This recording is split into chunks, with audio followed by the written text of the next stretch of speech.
I would just want to let you know again that after every performance on the next day, there will be discussions with the members of the invited companies. Whether there are two performances, there will be two discussions the next day here in the lobby, except for the Bulandra Theater, because they leave very early in the morning on Friday, so we'll have the after show discussion here right after the performance. I would like, it's not so early in the morning, but it looks like for some people it is.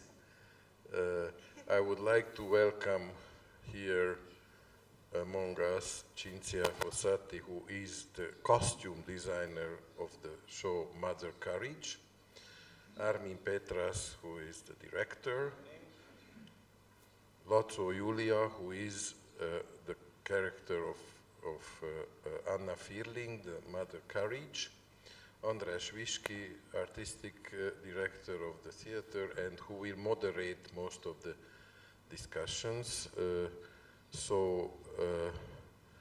Thank you for coming, and I will give the microphone immediately to András. Before that, just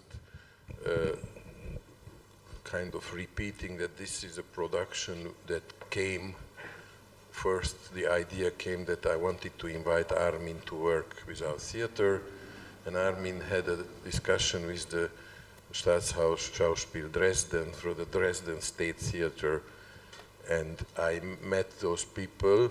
I went to Dresden, I saw some performances, and the idea to do this co-production came from there initially, and hopefully we can keep that project further, like to develop it as it was conceived in the beginning, that we have a mixed cast. So sometimes I think there was a short time where Armin rehearsed here, but with some actors from Dresden, or the main actress came here for a while. Then our company's actors 5 actors went to Dresden at the end of June. And then there is a version which opened in Dresden in September, and this one opened yesterday here. So, this being said, please, András, take over. Welcome, good morning. Thank you for coming. I'm glad to have among us Armin and Cinzia. I would like to begin to tell that we have seen yesterday evening a surprising production. Why it's surprising from my point of view? Because when you play Brecht, the negotiation in between the political part of the play, or political meanings, political messages of the play, which are very strong generally in Brecht's plays, and the personal, I think, is the key issue. How a company or a director would handle these two basic elements of the play. Yesterday we saw a very personal interpretation of Brecht, because in my understanding this is a tragic Brecht, a Brecht which highlights the story of the motherhood, for instance, the position of a mother in the society, in the war being the essential state of the civilization. How Brecht states it in a very ironic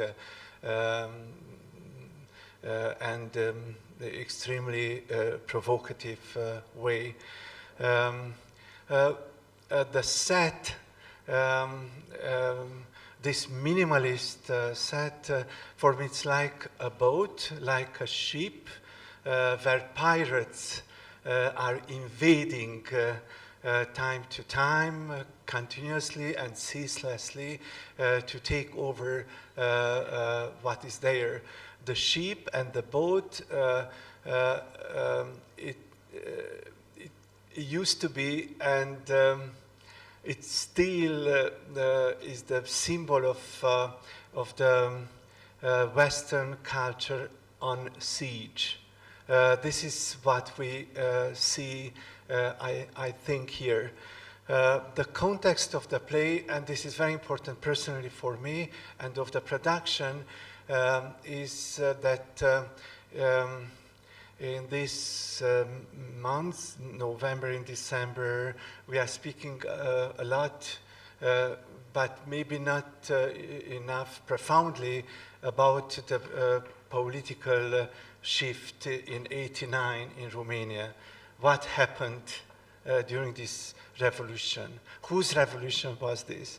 And seeing this young cast in the play reminded me this discourse about the Romanian Revolution, where to position the shifting point of the Romanian society in '89. Has it been a putsch or a real revolution? Because if we are watching it from the point of view of the poor people, from the point of view of those who were enthusiastic, and many of them, they have offered their lives for the freedom in Romania, it was a revolution. But if we are watching it from the point of view of the political authority, we can consider a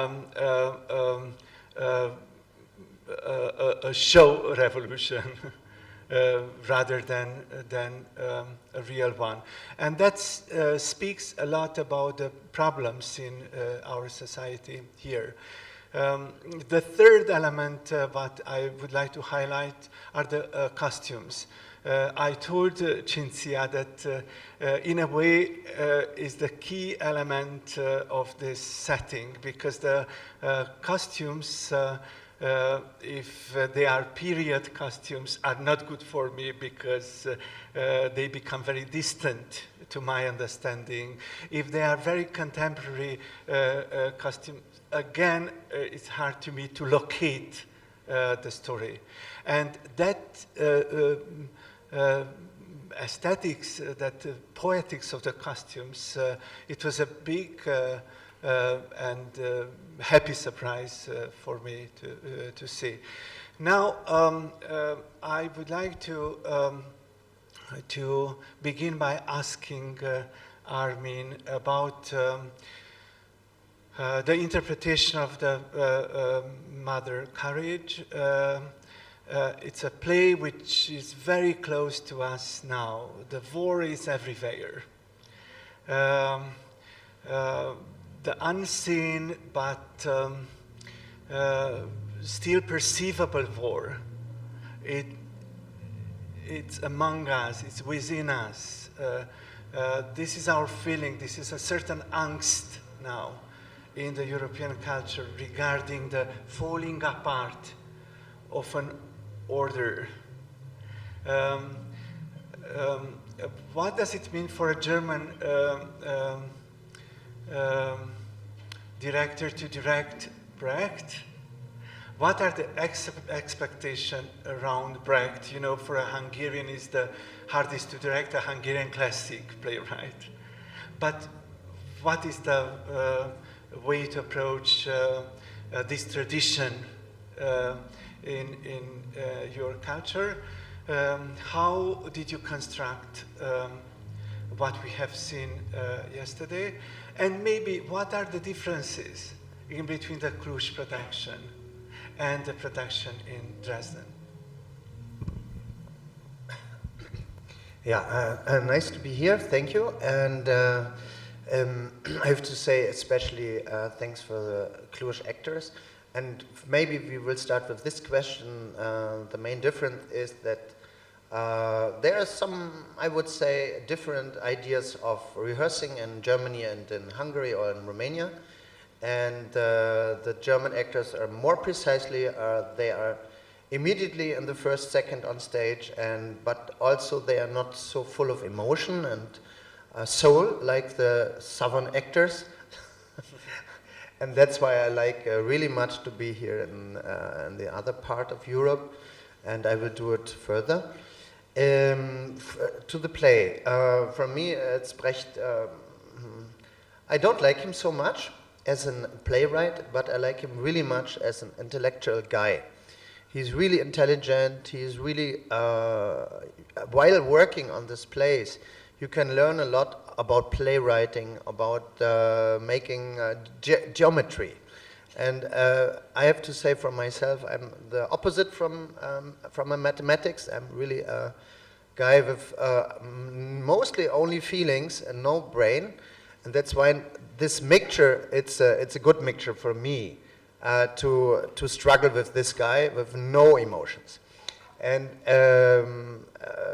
to talk about the Mother Courage, for me, has been the key to this play that I read in the newspapers in Germany, that 70% of the ladies, or also men, alone standing with more than 2 kids are poor people. And after this notice, I was sure that my idea to do a play about being in a war everywhere in the world, and you said this before, that the war is not only about being in a war with military things. This was the main idea for me, and I was thinking about Sao Paulo, and in Sao Paulo, for example, I saw 5,000 blind people staying on the street and selling things. What I want to say is that everywhere in the world, the people have to struggle to survive. And I wanted to see really what is the view from a mother, how she can survive with the children. And I think this is a main question from Brecht. And what I like the most is that we have a lot of similarities in the play with our situation while doing this play. We also have a really mixed cast with Italian costume designer, with a lot of Hungarian, Romanian, I'm never sure what these guys are, Transylvanian maybe, more than Hungarian or Romanian people. And this was really interesting for me. And we have Germans screaming, and a funny Vietnamese guy making the choreography, but he's born in East Germany. And this was a really big mixture on a clash of cultures. And I have to say, in the last years, I'm really traveling a lot. And for me, more and more, this word Heimat is for me more Europe than Germany. Thank you, Armin. Now, Cinzia, let's go a little bit further. What kind of researches have you done before, or what kind of discussions in between and Armin had happened before deciding that imagery for the costumes? Because the costumes are very specific and very universal in the same time. So we didn't have so much discussion in advance. We came here, let's see how it will happen, how it will go on. The idea I had from the start was that this, especially the choir, but also the protagonist, they cannot be like completely full and perfect, healthy and functioning people, but they are all somehow broken, something is missing, they are all victims also. So they go on doing the war, but they lose a hand, they lose an arm, they lose a foot all the time. So I saw a picture of like veterans, so in Afghanistan, a lot of old guys, they all lacking with a piece of body, and I was like, well, maybe this is a good direction where to develop this. And then we arrived here, and we started with these underclothes, and then at one moment, Armin said, I want them all to be wolves. And I was like, what do I do now? And then came this idea with the pelts. And so it develops parallel to the rehearsal, and it was very good to have this break in the summer, so we had still the time to finish the costume production while we didn't have to rehearse. So it was not bad to have 2 blocks, because we did a part before the summer and a part now. And so we went back to Dresden with the ideas we developed here, and then I was like, how is going to work in Germany with all this pelt on stage, because so many people that are like protection of the animals. And then I said, well, we can do all with plastic pelt. And then the directress of the costume in Dresden said, we have so many pelt, nobody wants to use them, so it's a good moment to bring them on stage. And so we could do the same there, and then we finished all the details that still developed in going on with the work there, and then we had to like copy again for here the last part. And so yesterday afternoon, finally, the last little change, and everything was finished. Can we say that the core idea, the essential idea of conceiving the costumes has been the fragility of the human body? Yes, not only the body, but also the soul and the situation of humans in war or in poverty or both. And it is represented to these 3, let's say 3 costumes or 3 moments from the choir. Sometimes they are soldier, like this completely incomplete soldier, only with the head, only with the pants, only with the jacket. Sometimes they are like victims when they are only white, just people escaping from the burning house. And sometimes they are wolves, people trying to survive in the wild and eating, killing to eat, and and they are always the same person, and they have no alternative to be like this. Armin, is the German production more political than this one? I don't think so. Maybe the people in the audience have to decide it's political or not. Yeah. Okay. I'm going a little bit further now to ask László Gyuri also. Maybe I will do it in Hungarian language. Okay? So if you have headsets to, I don't want to torture her with a colonial language.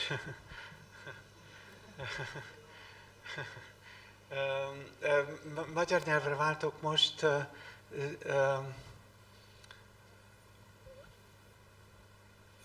Juli, először is gratulálunk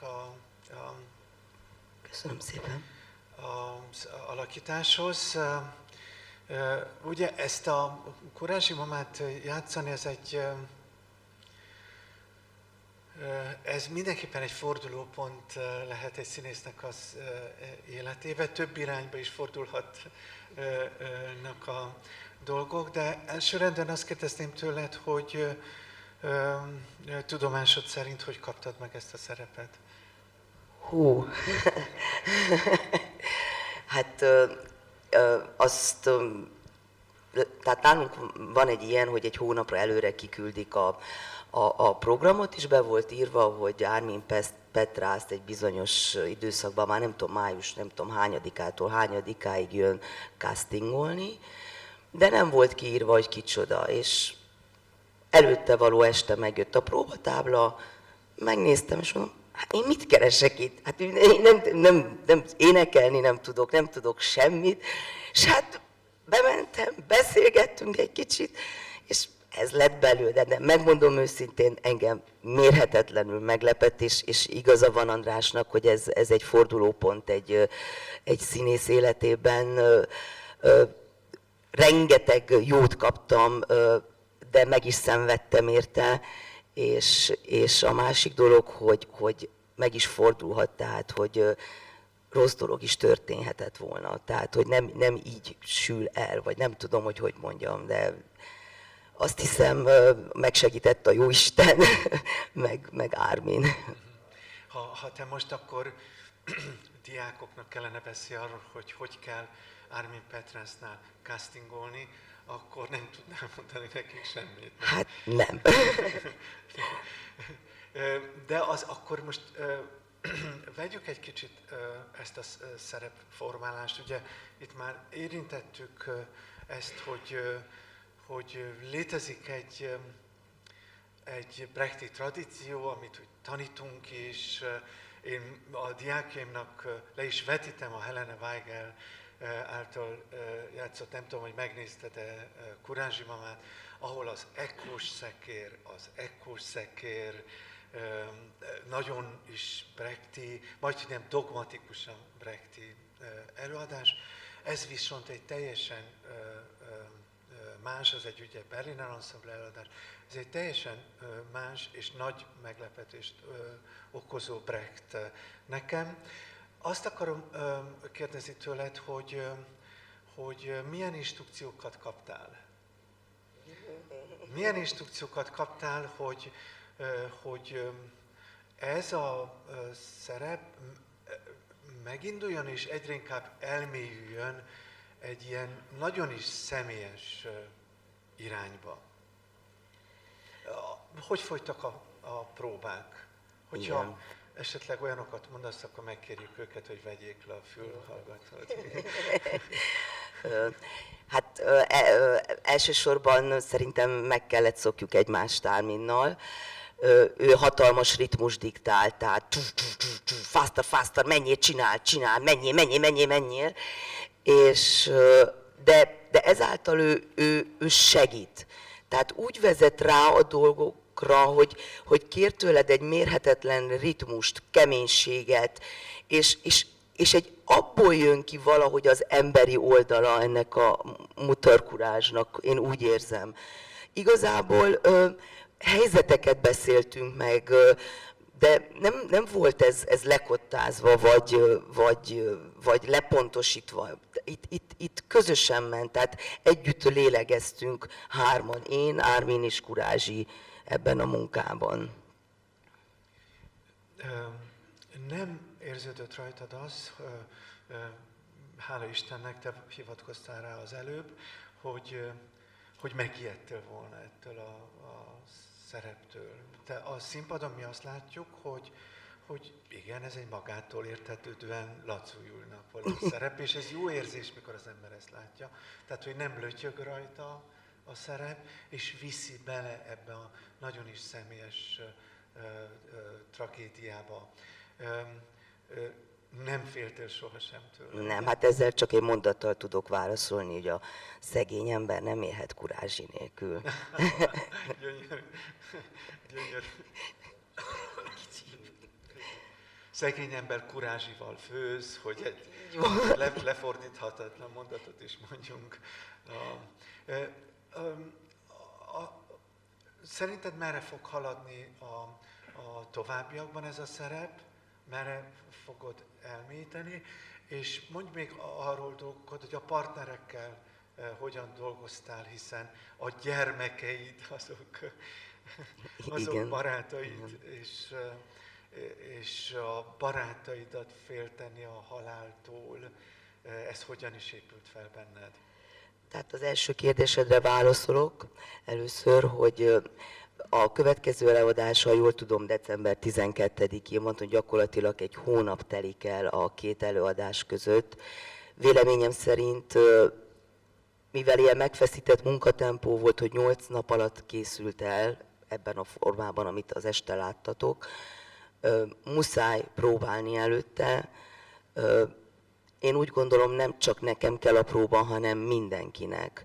És akkor azt szeretném meg elmondani, hogy emelem a kalapomat a főiskolások előtt, mert nagyon-nagyon ügyesek, nagyon odafigyelnek, és azt látom, hogy hisznek, hogy szeretik ezt. A kollégáimról pedig, a gyermekeimről pedig azt tudom mondani, hogy nagyon-nagyon szeretem őket, és Kurázsinak hogy is mondjam, nem odafigyelése miatt veszítem őket el, és személy szerint Lacó Julinak ez nagyon-nagyon rosszul esik, de Kurázsi csak így tud tovább menni. Így tud. Let's continue from this cue because he just mentioned the students. You know very well that they are very young from their third semester of acting school. This is actually the beginning of the third semester, 2 semesters of acting school. Not even the foundation has been done and developed for them. And we cannot say this. I talked to people here. For them was a surprise to learn that they are students. What is the secret of that? Because you created from them a fantastic landscape of individual actors and chorus actors in the same time. I just want to remind ourselves the beginning of the second part. Those exercises, acting trainings, and the way how on the both sides they are looking to that, it opens up to unbelievably profound dimensions. What you propose there. How are you working with them? Tell us, because we are teaching them. How we are working with the students. How could you not in a long time shape them in this perfect performance and performative presence? Can't say nothing about this more. That I like really everybody of the students, because I think everybody can be a performer, and the only way has to be open to each other and to say nobody is perfect and nobody is a star, and or better to say stars are not interesting for me. I worked a lot in my life also with stars. But always I have this experience that I'm not interested, because I'm not interested to make them again as a star. For me it's interesting, that's why I'm working in the theater, that I can make a lot of experiences. And for me as an older guy, it's really interesting to see how the young people are looking about the world and what they are telling about the world, and how they are really young, like young dogs, falling down, standing up, and running away or coming back. And these kind of fresh feelings of really touchy being in the world, this was really important for us. And that's why I'm trying to work a lot also in Germany with non-professional actors on stage, with handicapped people, with older people. Because I'm thinking it's a really easy idea that everything what is outside in the world, why it can't be on stage. And this means not that I like to work with good actors, like you have here in the theater, but I prefer to mix it with other views on life. And that's why students are really a good, sorry that I have to say this, material, because these people are directly on the border. They are, with one leg, they are in the real world, and with the other leg, they want to be stars and they want to be good. And this is a really funny thing, and I like it. I think that because of that, this is one of the secret we could identify ourselves more naturally with what happens on the stage, because we recognize ourselves in them. So that's a certain way of constructing a bridge in between the stage and the This is a really good description. Thank you for this. Yeah. If you don't mind, I'm coming back to you, because you are partly responsible of the imagery of the play. I described very briefly my understanding of this sets. I really like the minimalist type of set, because that openness offers for the actors a playground practically to express themselves. And let me continue by saying that the lighting design, it's a very special and great part of this achievement. The whole aesthetics, to see these silhouettes, then they are becoming suddenly very personal and recognizable, and they are disappearing again in this curtain of the Gegens on the backlights, etc., etc. Many beautiful things to say about the performance. But coming back to you, now, how do you negotiate your position in the set? How the set would influence your costumes? What is the content of your discussions with the set designer? How it happens? We are interested to see the ingredients of a performance like this. So when I started working at this project, it was like we were doing another project together, and then Armin asked if I want to do this as well. And then like a couple of days later was already the Bauprobe. So you go in the theater and you see the mock-up of the set in real scale. So I arrived there and I was like, oh my God. Okay, so this is it. And then it was like, and it was there. Then I said to myself, okay, we cannot do the 30 years war. It should be something else, because this is not like, there's nothing historical about this. It's very, very abstract. But on the other side, it gives you total freedom to do. There are many solutions with a set like this. Also, I decided immediately that there should be some, so that it's for sure we will have,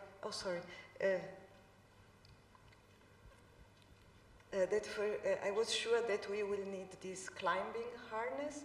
So I was like, we have to integrate them somehow in the costume, because there's no way they will not need them. I was there and I saw, it's like 15-meter high.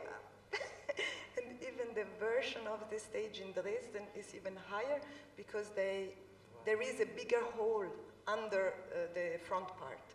So it's like, before you see the people coming up of the grid, there are like 3 meters more going down. So I was like, okay, there should be something that if we see the harness, it doesn't matter. And so from there, it developed more and more in this sort of minimalistic and like half-destroyed sort of costume. Also, the light from Norman, I knew he would do very dramatic lights, like he does all the time. So I was like, okay, they also have to look good if they are only with backlight. So the silhouette have to be interesting, that you recognize them also in backlights, because it's fantastic to see, but if they all have the same shape, then you don't recognize who is who. And so I think it worked out very good, everything together, I hope. Armin, there are 2 Catherines in the play. Why is that? Sorry, once more. There are 2... okay, 2 Catherines. I think, yes, we had some problems about working together with both casts. We talked about that we want really to work 4 weeks with 2 casts together, and it was not possible because of money, because of traveling, because of time, something like this.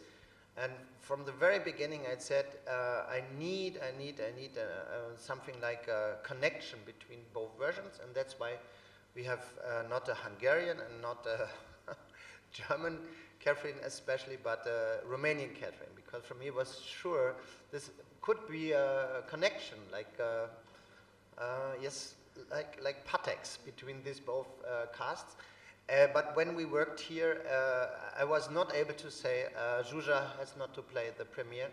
And in the last week, I worked with both together, and I said to both, we have to do it together, because this is a sign for being together on stage, and this is a sign for being Europe together.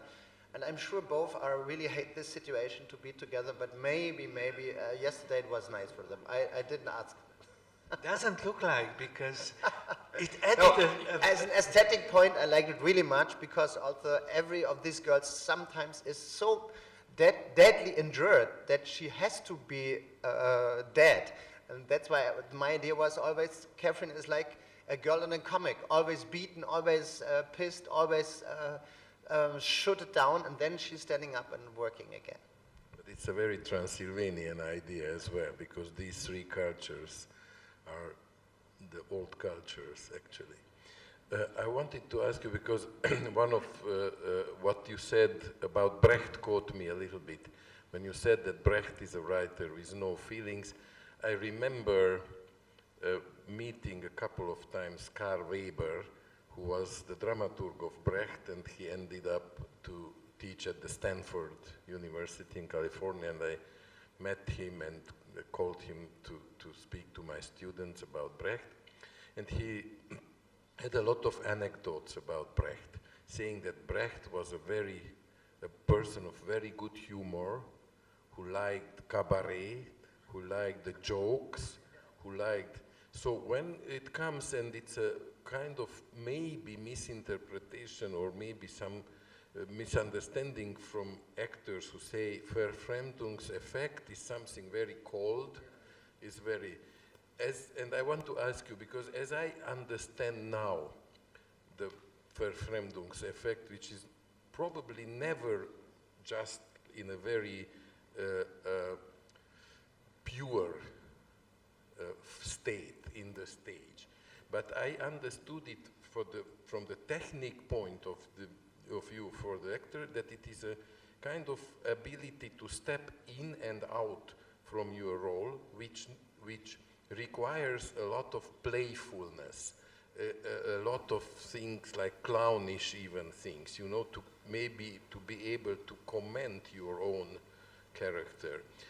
From these anecdotes of Karl, I understood, because, you know, he said he loved beer, he loved cabaret, he loved a good joke, he made the jokes himself in the rehearsals, and so how do you handle this first? Is it a problem with when you work with the actors, or do you put this question at all, or do you just, you know, the fair This is really nice, because yesterday I talked with one director from Constanta, and he said that... He's here. Okay. Erwin. Hey, nice to see you again. And he said immediately that he... can I say this? He said immediately he saw that there is a mixture from Stanislavski and Brecht, and you can see it really fast when it's changed. And it was really nice for me, because this is really what I want to do. I increased, I was not really long at university, only 1.5 years, then they fired me.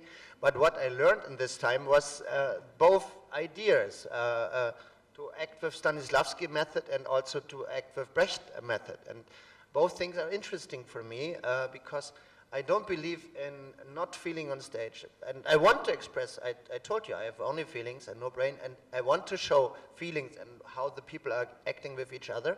But on the other side, I'm really bored when I see this kind of Chekhov interpretation, when somebody is screaming or crying on stage for 2 hours, and after 20 minutes, I'm a little bit pissed because I'm thinking about cinema or cars or girls or something like this.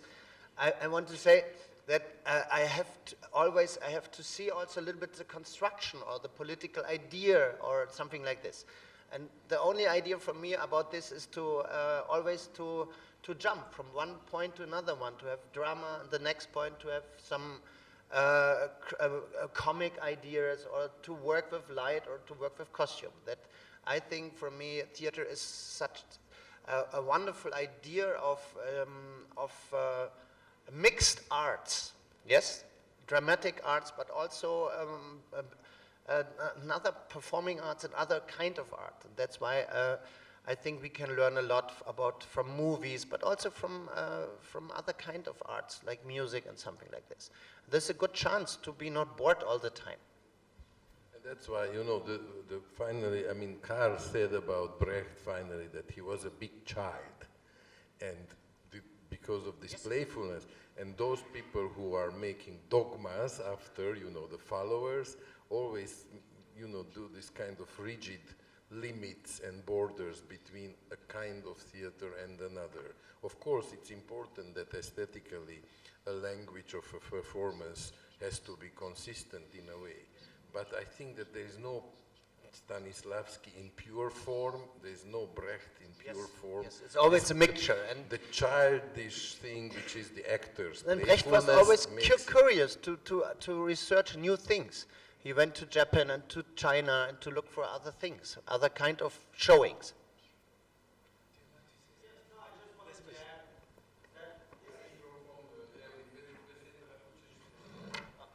I just wanted to add exactly where Mr. Gabor said, that there was nothing inconsistent about it. And this is what fascinated me, the way the translation, as Armin said, the translation between the first act and the second act, when it went from the Stanislavskian way of acting to suddenly beginning of the second act, when everything became so Brechtian, when with the characters coming in and out of, the actors coming in and out of the characters in full light and everything, the transition was so open to the audience, but at the same time, everything was very consistent. The story was the same way, extremely emotional, the emotion was transmitted in the same way.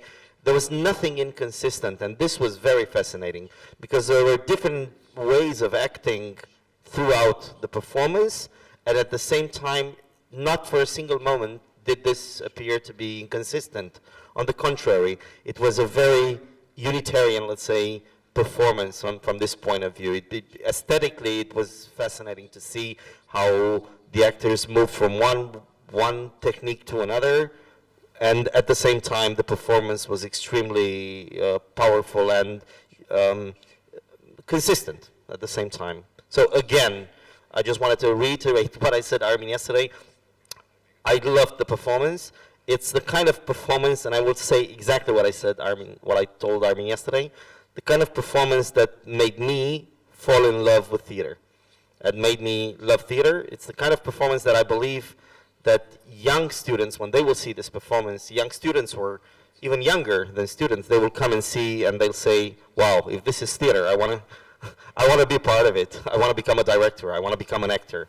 It's full of magic, and I want to thank you all, the entire team, for the experience. Thank you. I think this is the moment when we open up our discussions to the please. Hello. Hello, my name is Stathis. I'm an independent member of the UTE.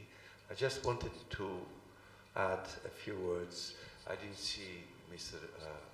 Armin yesterday, so I have the opportunity now to tell him very tender and nice words about what we saw yesterday. I have very good memories from this theater, and I saw yesterday that the audience was still very positive, and this is also maybe a work done from this theater to the city. I hope you agree to that.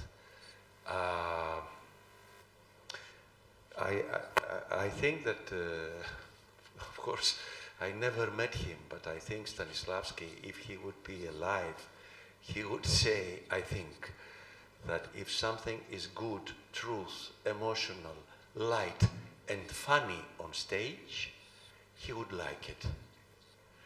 And what I really appreciated yesterday, it was that this performance was not political at all, and not intellectual at all, because who likes a play when the dramaturg tells you with a finger how to think?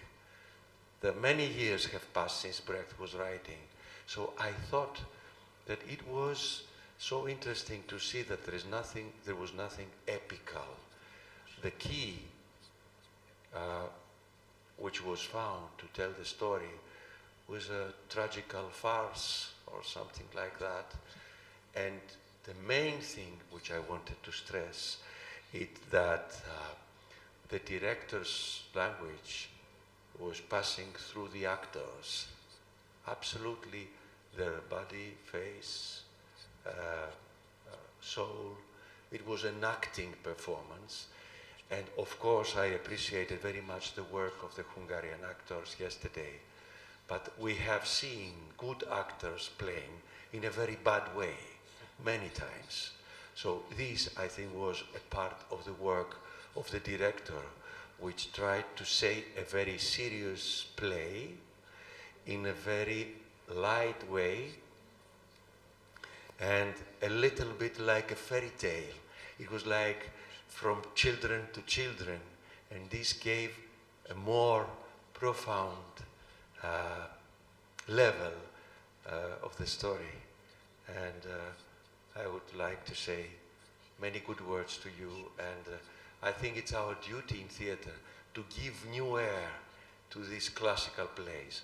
Otherwise, everybody can read them in the library. And I think this was a very new step and a very new word from you to us. Then thank you very much. Thank you, Statis. Other comments or questions?